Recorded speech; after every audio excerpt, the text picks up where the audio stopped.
Je veux chanter, chanter africana. Je veux chanter pour l'unité.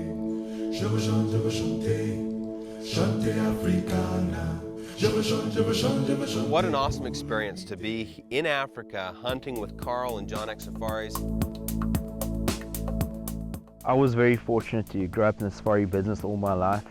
My dad started JohnX Safaris as a company, and that's all I've known my entire life, being on safari with my dad. After 30 years, today JohnX Safaris has 3 main bases in the Eastern Cape. Our home base is Lalibela Game Reserve, which is a Big 5 private game reserve owned and operated by our family. We have a northern area which we operate out of in the Karoo and hunt the Karoo species. It's where you can see gamsbuck and springbuck.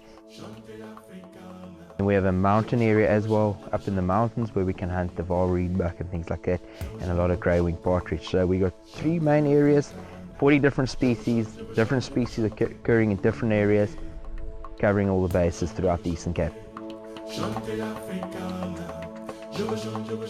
This Africa hunt with Carl and JohnX Safaris has been the most epic adventure that I've been on in my life. Living in Nigeria, Togo, Zimbabwe, Cameroon, overlands, overseas.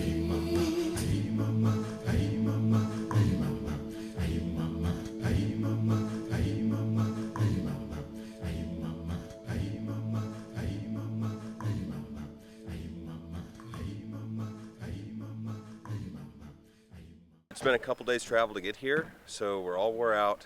Time schedules are different, but it's pretty exciting. We're going to be out in the field this afternoon hunting. We're just going to get into our rooms. We're going to get settled down, start gathering up gear. We're in his northern camp. We're going to hunt the Karoo. There's a ton of game in this northern concession that we're hunting. It's such a huge place. You could never cover it. Even in a week's hunt, you can't see every nook and cranny. The property is now about 72,000 acres. The internal fences were removed as the property became bigger. You're not going to get one of those containerized package hunts here. This is Africa hunting in the true style. We've got a lot of guys, a couple of our guys that have bought guns from us and that are here with us to share this experience. Sam Cunningham. I've been a Gunwerks customer for 5 or 6 years. Actually completed my North American Grand Slam with the Gunwerks rifle. All the sheep with the same rifle. It's the same one I was using here in Africa. So we had an awesome start. Sam took a lechwe. Yeah, just kind of straight away spotted that bull underneath a tree. Got set up and just over 400 yards. Waited and waited and waited and waited some more for it to stand up. Sam's just using his reticle to see if he can tell how wide it is, how tall it is. It's about right at 400 yards. You just measure how many minutes tall he is, times it by 4. You know how tall he was, or how wide he was. It's 5 wide, almost 6 long. How tall's a good one? Like real good. 24 to 27.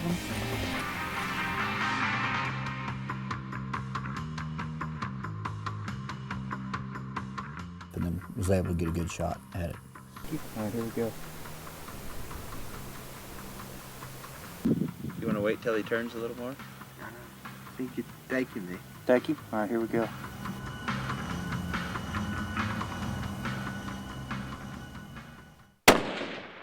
Beautiful, beautiful shot. Nice shot. Beautiful. Nice shot. Beautiful, beautiful. Don't need to shoot again, he's going down. Going down. What a shot, good Sam. job, buddy. Congratulations, man. Well done, man. Well done. Good job, buddy. Nice shot. Perfect shot, Sam. Well done. Well, that's kind of anticlimactic. Played the waiting game. We sat around for an hour listening to Carl's stories and whatnot, and finally got up. Sam made a good shot. Kind of ran about 50 yards and tipped over. It was awesome. It's a good bull. Very first African animal was the lechwe, which was just beautiful.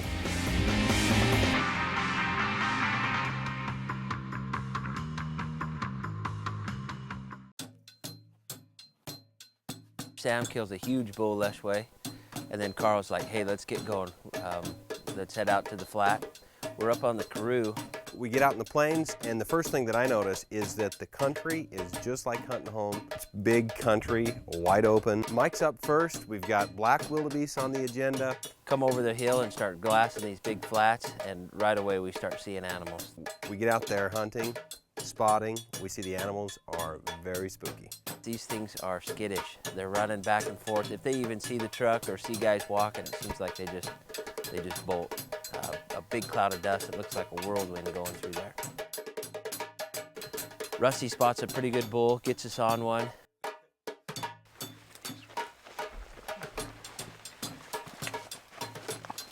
And they just kind of keep moving on us. We move up, just about get ready for the shot, and they just keep moving out. We finally close the distance to find one that's right.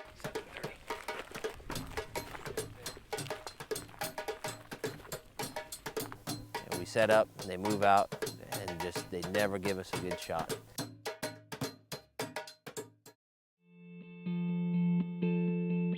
We kind of end the day with passing on some okay animals and not really having the shot that we want.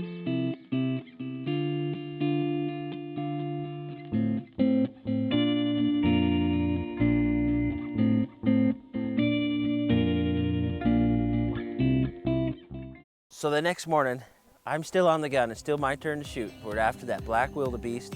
We go out back on the big flat there on the Karoo, and we're just kind of over one hill to the next hill glassing, trying to find a bull that everybody likes. And right away we see a blue wildebeest that fits the criteria, and that was something that was on Aaron's list. We head out in the morning, chasing black wildebeest again. Mike passed. The first thing that we see out there in the plains is a nice blue wildebeest. Now that's on my hit list. So in traditional form, you never know what's going to come up. We do the switcheroo. I take the gun, I'm shooting, Mike's spotting. We get everybody lined up, and we get a chance at one of my trophy animals.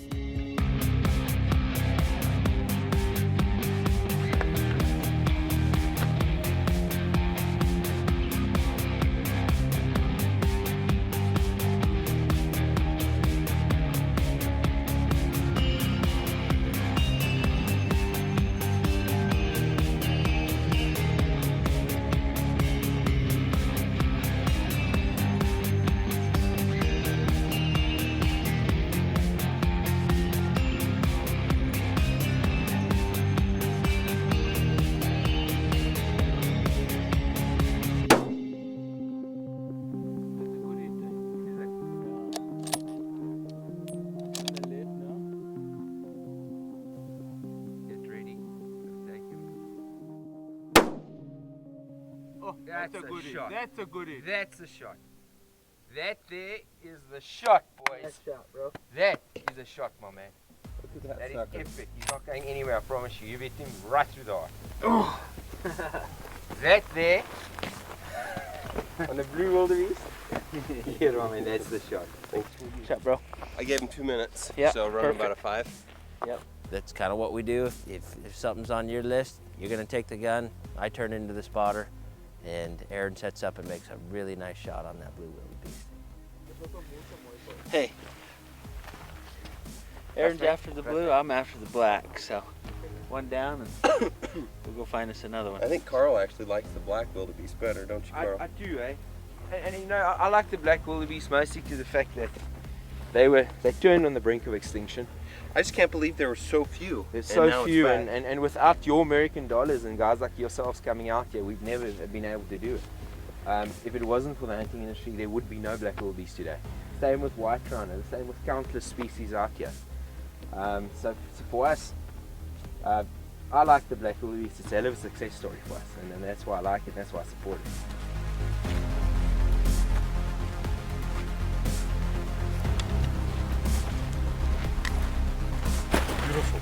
Oh yeah. Beautiful, eh? And on a blue wildebeest, my man, we always want to look and we always want to see it must be dark between the horns like this, the cracked up, hard defined bases. So really, really nice. And I say to you, you've got a gnarly old bugger. I really like the sweep and the points coming back like that, very nice. So yeah, very cool. Well done, my man. Thanks, buddy. Yeah, very nice.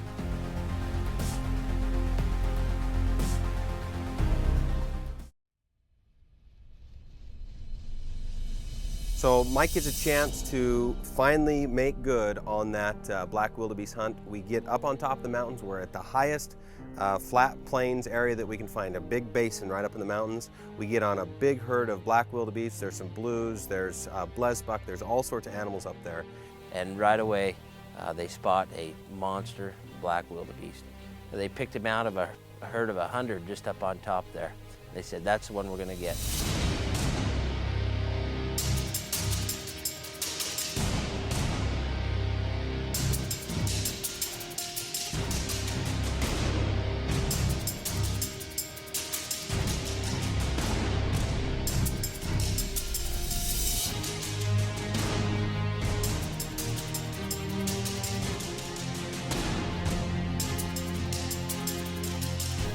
Shoot two's 480. We're about 2.3 for a 10.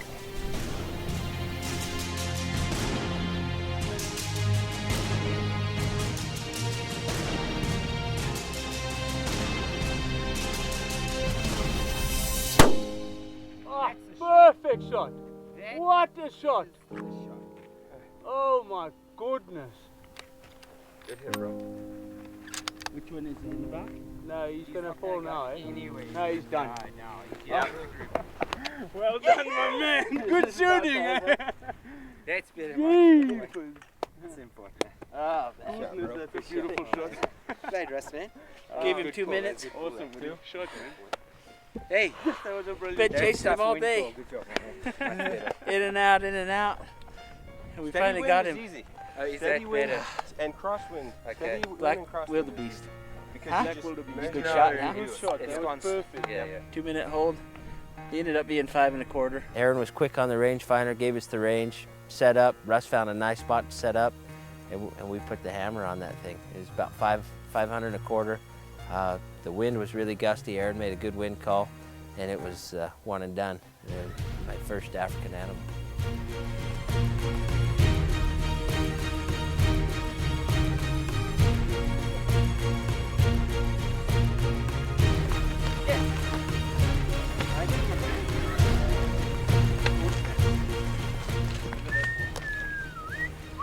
Oh, yeah. Yes, it's a black Yeah. There you go, man. Sweet. Oh, That yeah. is a beautiful, Mikey, beautiful. remember we were trying to tell you between the horns again. Cannot be red, must be black like that. Oh yeah. Cracked up. We always say, we always refer to the tennis balls. So with those knobs on top of the horns, you want to see that those bases all cracked up. You want to see the dip.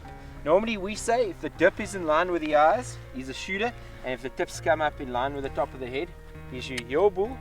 It dips below the eye, and its tips come up above the top of the base. I mean, that is awesome bull. Magnificent. Sweet. And you know, one of the nicest things is we hunted it here in its natural environment. From 1978, 18 animals to today, a property of 80,000 acres boasting with 1,500 just on this property. Nice. Without guys like yourself coming here, hunting them, without the American market hunting, they wouldn't be where they are today. So pretty thank you cool, very man. much, Mikey. Thanks for Right on. adding to that, my man, to the success.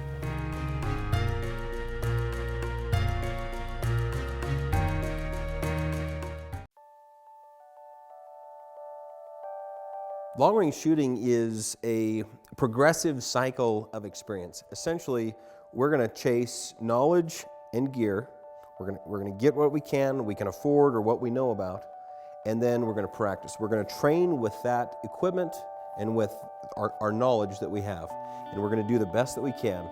And then it's time for a test, and that's where we got to push our limits. We got to see what we can do, and that means we got to go to the field and we got to put ourselves in a hunting situation. For me, a successful hunt and a one-shot kill on a hunt proves that my gear and my knowledge and my practice were up to the standard that was required.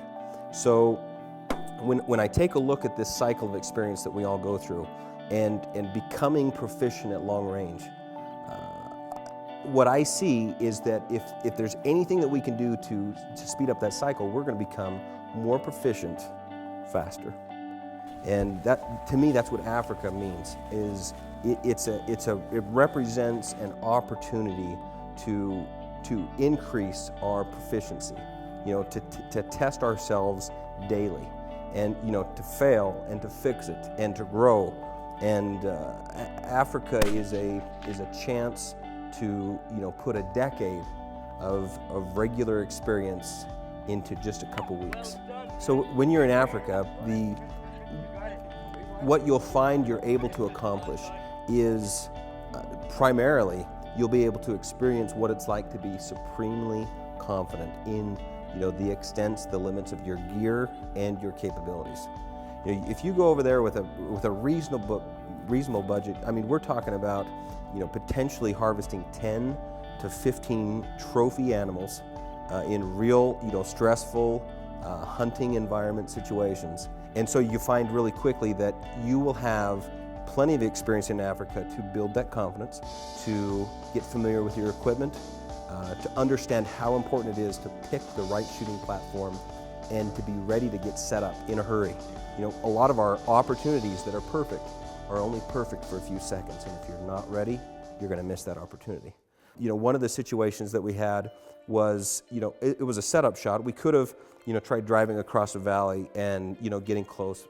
When it's wide open, potentially when you get the vehicle anywhere near, I mean, we're talking a half mile, maybe even in some cases 1,000 or 1,200 yards, the animals are gone. They just bugger out and they are gone.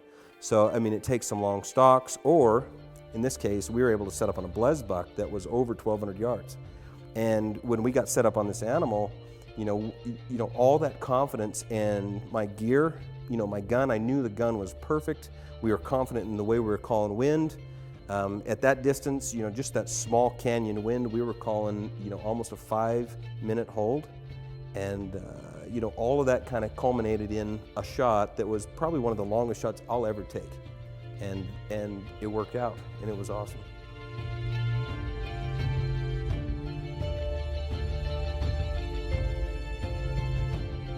Let's give it 3 minutes, man.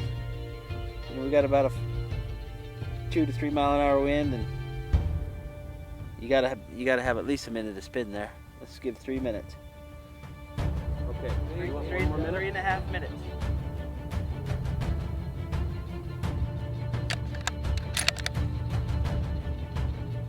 Okay, Mike, you got a range for me? You ready? 1289, Aaron. That's the bush? Yep, the bush is 1289. Better back it off about 10 yards or something. So you think about 1270, 1275? And then up 2 clicks for Coriolis? Yep. Okay.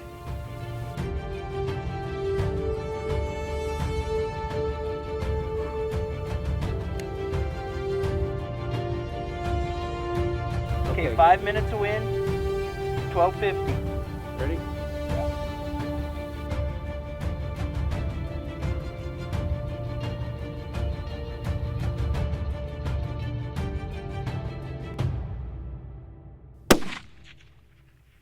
Yep. Oh, what a shot! Woohoo! What a shot! Oh my God! Jeez, my man! 5 minutes? Yeah, 5 minutes. Yes, well done, eh? Holy macaroni, that's cool. 1200.